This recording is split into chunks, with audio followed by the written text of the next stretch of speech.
Imagine this: you are standing at a crossroads that exists only in your mind. On one path, you see warmth, the glow of recognition, the comfort of belonging, the steady rhythm of voices that validate your existence. People know your name. They nod when you speak. You fit seamlessly into the fabric of collective life, never too loud, never too quiet, always just enough to be remembered but not so much that you disturb the equilibrium. This path is illuminated. It feels safe. It whispers promises of connection, of being seen, of never having to face the terror of your own company. On the other path, there is only darkness.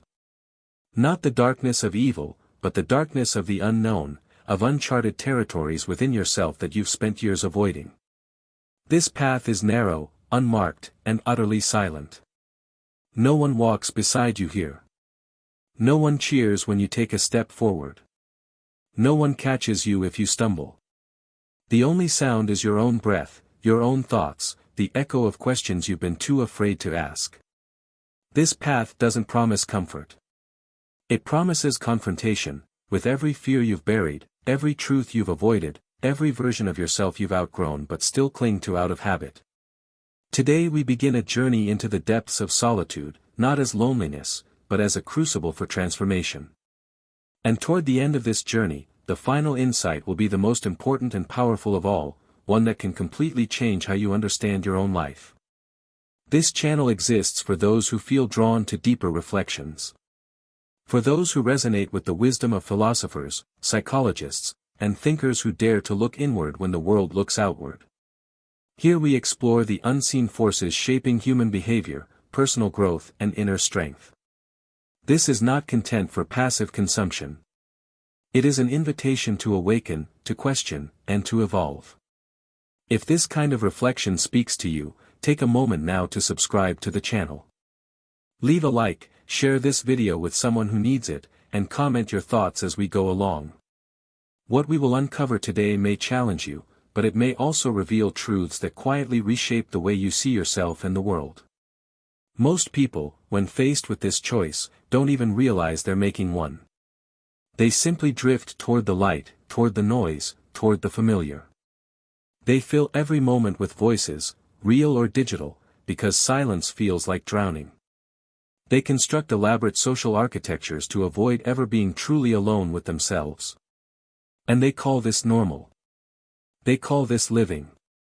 But here's the paradox that haunts the greatest minds in history: the very thing most people run from is the exact thing that forges greatness. Solitude, not as loneliness, not as exile, but as deliberate, chosen separation from the collective, is the crucible in which extraordinary lives are formed. Yet it carries a price so steep that most people, consciously or unconsciously, refuse to pay it. Think about this carefully. Every person who has fundamentally altered the course of human thought, art, science, or philosophy has spent extensive time alone. Not because they were antisocial. Not because they were broken. But because the distance from others created proximity to something far more powerful, their own undiluted consciousness. Marcus Aurelius wrote his most profound meditations in isolation. Newton discovered revolutionary principles during forced solitude. Nietzsche wandered mountains alone, crafting ideas that would reshape Western thought.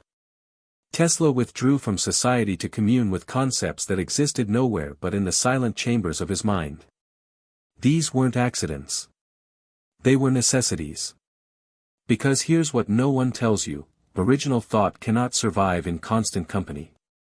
Authenticity cannot breathe in perpetual performance. The self, your actual self, not the curated version you present to others, can only emerge when there's no one else in the room to impress, to please, or to hide from. But why does this terrify us so deeply? Why do we treat solitude as a curse rather than a gift? Why do we equate being alone with being unwanted, as if our worth is measured solely by the number of people willing to occupy our space? The answer lies in something far more disturbing than simple social conditioning. It lies in what solitude actually demands of you. Because when you strip away the distractions, the endless scroll of digital validation, the background noise that fills every silence, the relationships maintained out of habit rather than genuine connection, you are left with nothing but yourself. And for most people, that encounter is not a reunion. It is an introduction to a stranger they've been avoiding their entire lives. Solitude doesn't just remove others from your presence. It removes the buffer between you and your own reality. It forces you to face every compromise you've made, every dream you've abandoned, every truth you've swallowed to keep the peace.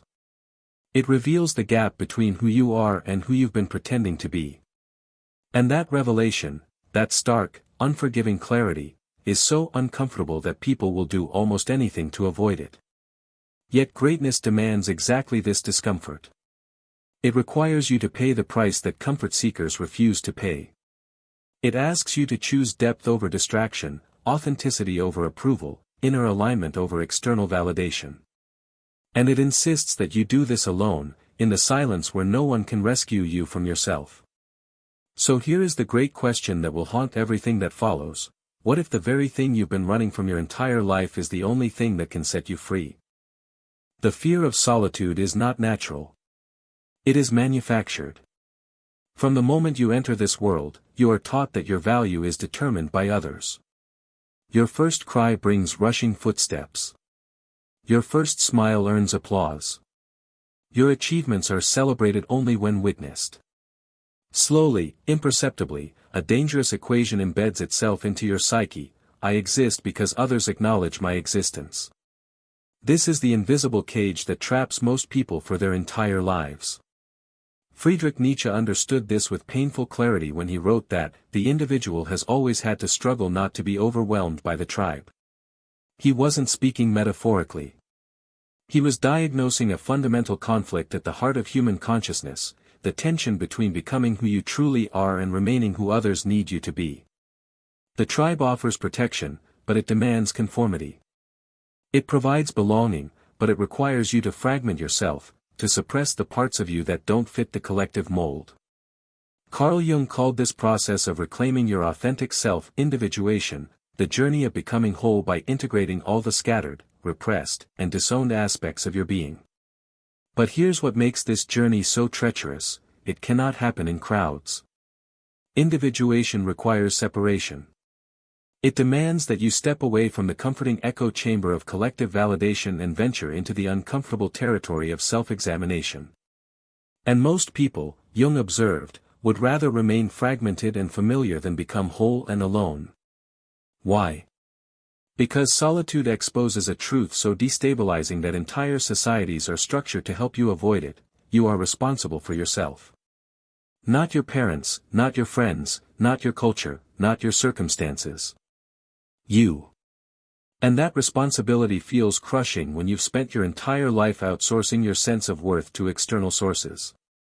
Arthur Schopenhauer captured this perfectly when he said, "A man can be himself only so long as he is alone, and if he does not love solitude, he will not love freedom, for it is only when he is alone that he is really free." Freedom and solitude are inseparable because freedom means taking full ownership of your choices, your thoughts, your life, and that ownership is impossible when you're constantly performing for an audience, real or imagined. But modern society has become ingeniously skilled at preventing this realization.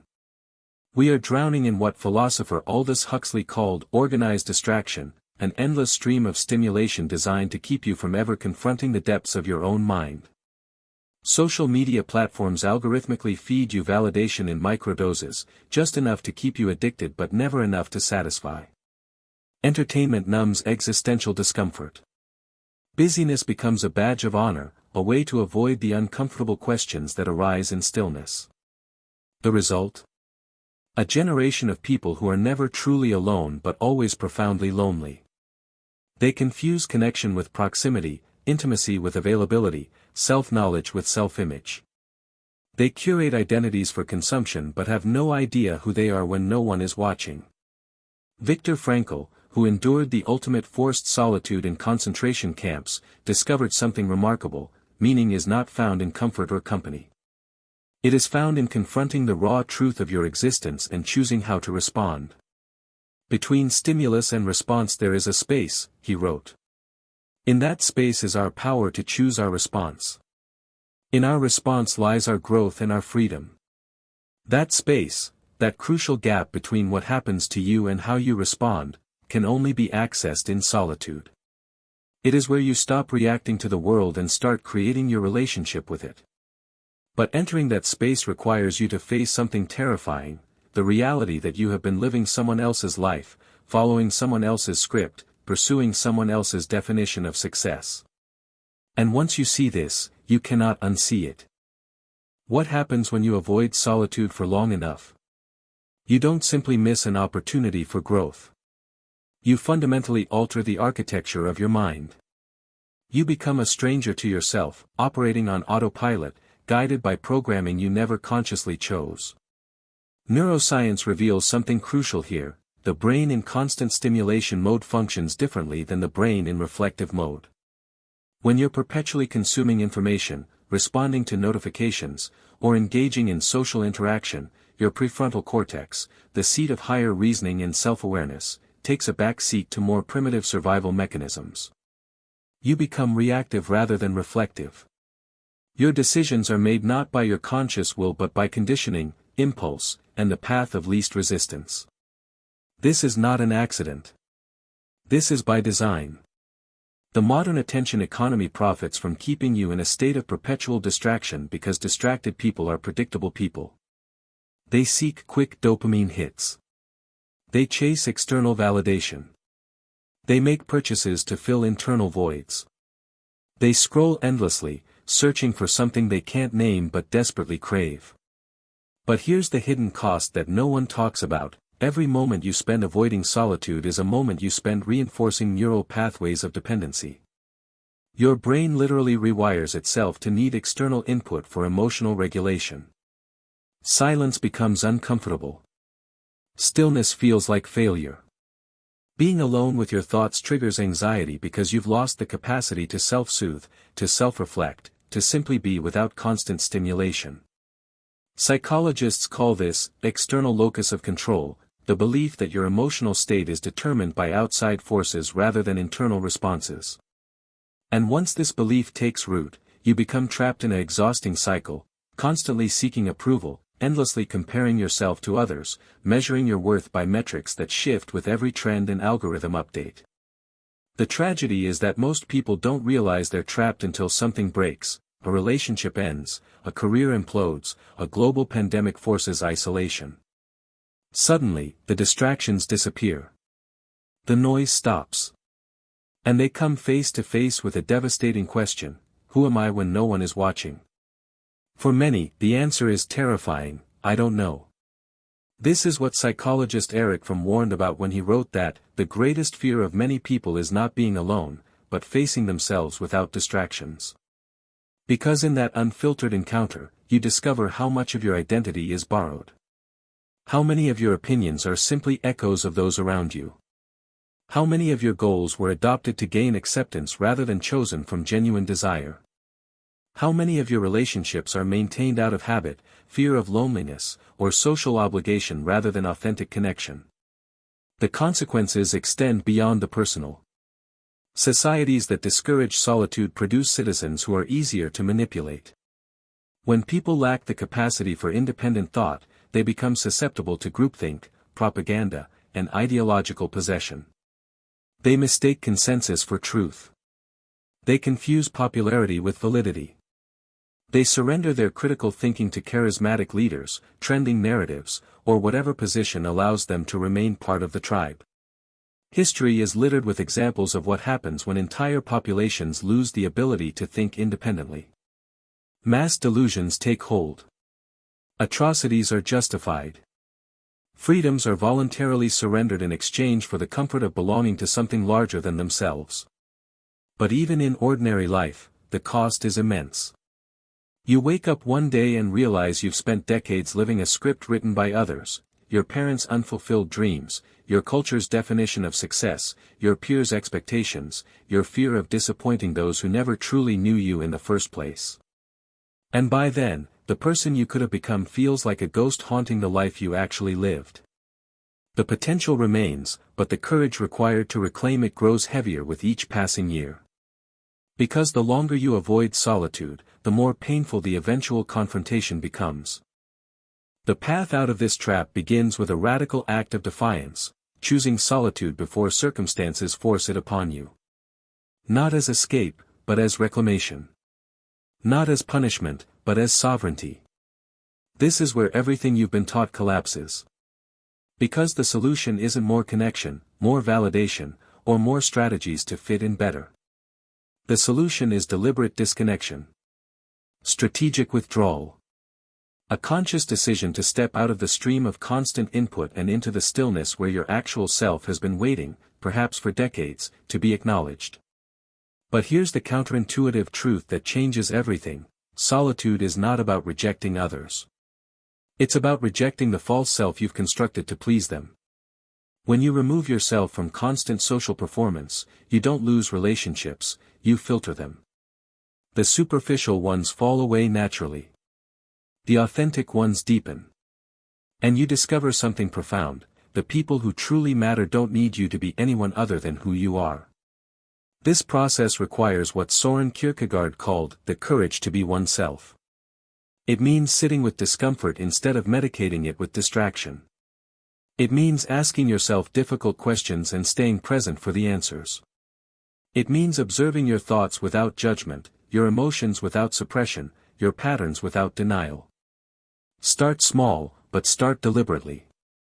Create islands of solitude in your daily life, not hours at first, but minutes. Turn off your phone.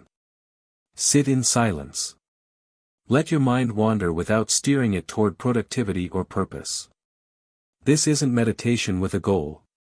This is simply being with yourself without agenda. At first, it will feel unbearable. Your mind will riot. It will generate anxiety, restlessness, the urgent need to check something, do something, be anywhere but here. This resistance is not a sign that you're doing it wrong. It's proof that you're doing it right. Because what you're actually doing is breaking an addiction.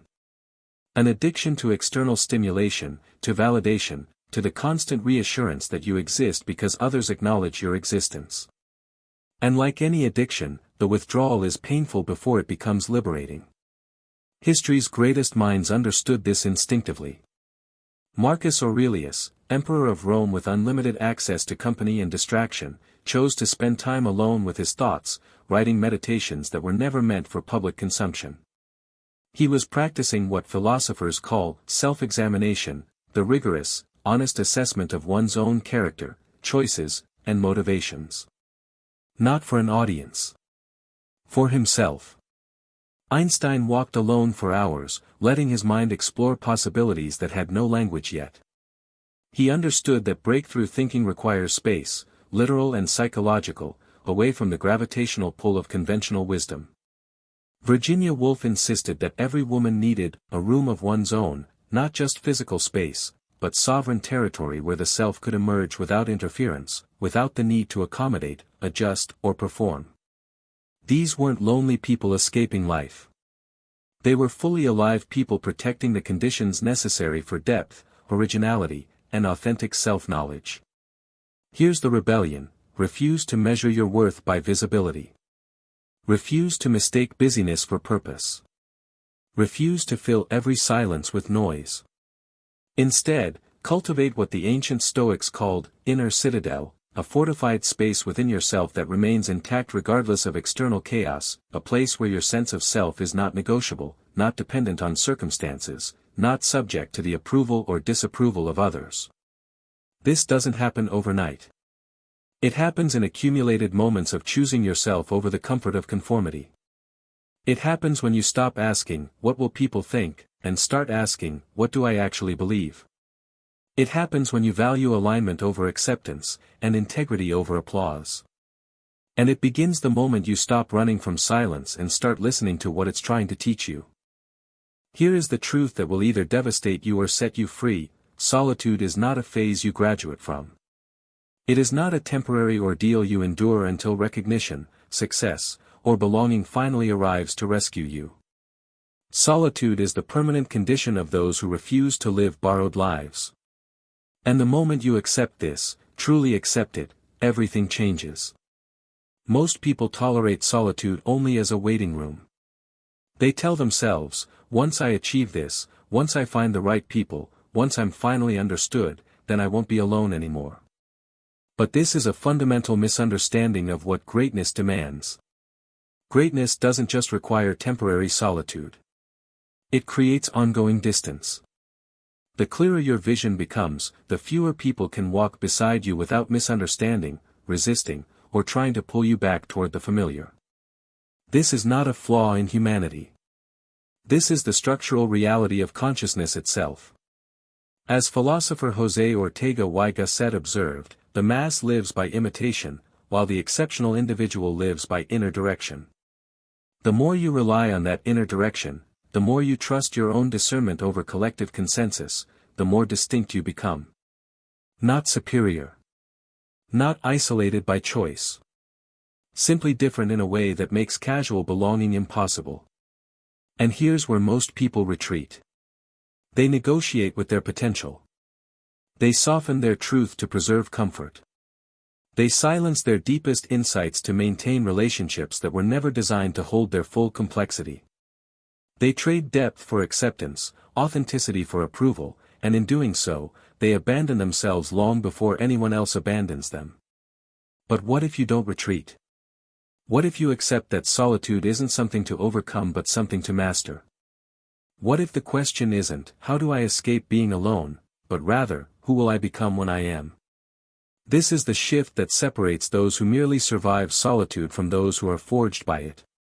Because solitude, when accepted rather than resisted, becomes the most powerful environment for transformation. It strips away every false identity you've accumulated through social conditioning. It forces you to confront fears, contradictions, and unrealized potential that noise kept hidden. It creates the psychological space necessary for what Carl Jung called individuation, the process of becoming who you actually are rather than who others need you to be.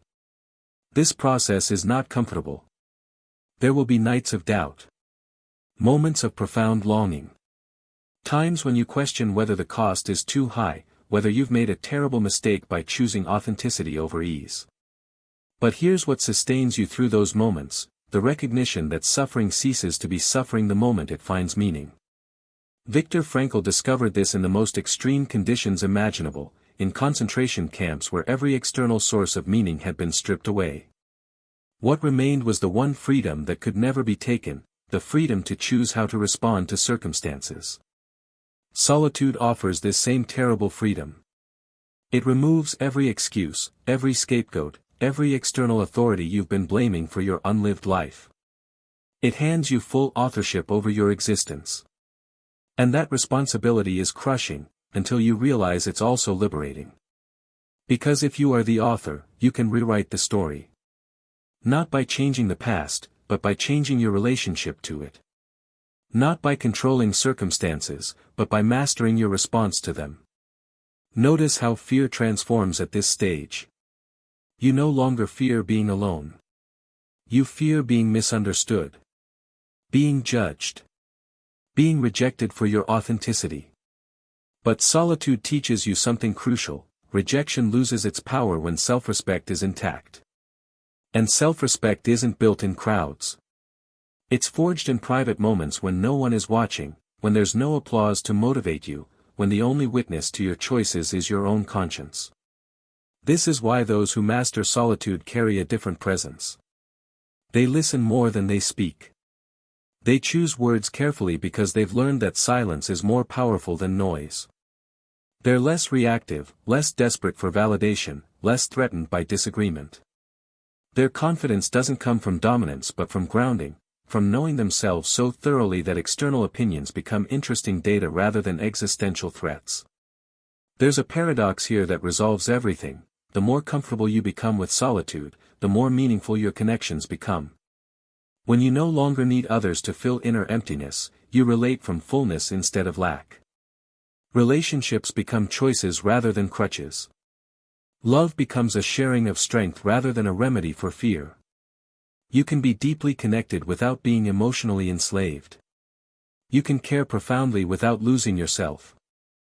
Hannah Arendt distinguished between loneliness and solitude by saying that solitude is being alone with oneself, while loneliness is being abandoned by oneself. Greatness requires the former and heals the latter.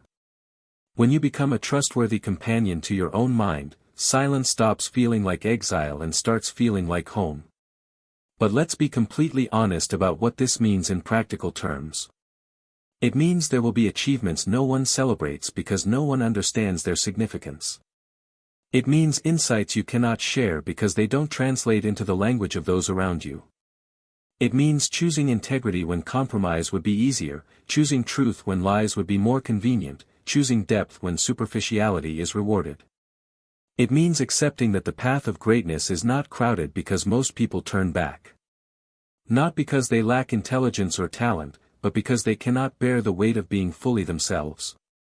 They cannot tolerate the distance that clarity creates. They cannot endure the responsibility that comes with self-authorship. So ask yourself this final question, the one that determines everything: if solitude remained a part of your life forever, not as punishment but as the price of living authentically, who would you need to become to thrive within it? Would you cultivate depth, purpose, discipline, compassion? Would you build an inner life so rich that external validation becomes optional rather than essential? Would you develop the strength to stand alone without feeling superior or inferior, abandoned or arrogant? Because here is the ultimate revelation: solitude is not asking whether you will be alone. It's asking who you will be when you are. And those who answer this question honestly discover that solitude isn't the price of greatness. It's the training ground. It's where superficial desires burn away and essential purpose emerges. It's where borrowed identities collapse and authentic self is born. In the end, solitude gives you something no crowd ever can: a solid center, a clear mind, a life that belongs entirely to you. Not a life free from pain or doubt, but a life aligned with truth. And that alignment, that bone-deep integrity between who you are in private and who you are in public, is the only peace that endures. So the next time silence enters your life, do not rush to escape it. Do not medicate it with distraction or drown it with noise. Listen.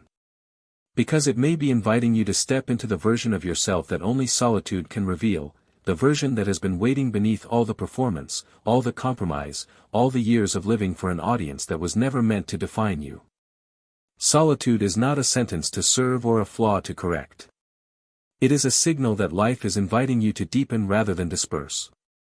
Those who fear it spend their lives running from themselves. Those who accept it learn to walk with themselves. And those who master it discover the rarest freedom, the ability to stand firm when no one is watching, to remain whole when misunderstood, and to move forward even when the path feels impossibly lonely. Greatness was never meant to be crowded. It is spacious, silent, and demanding.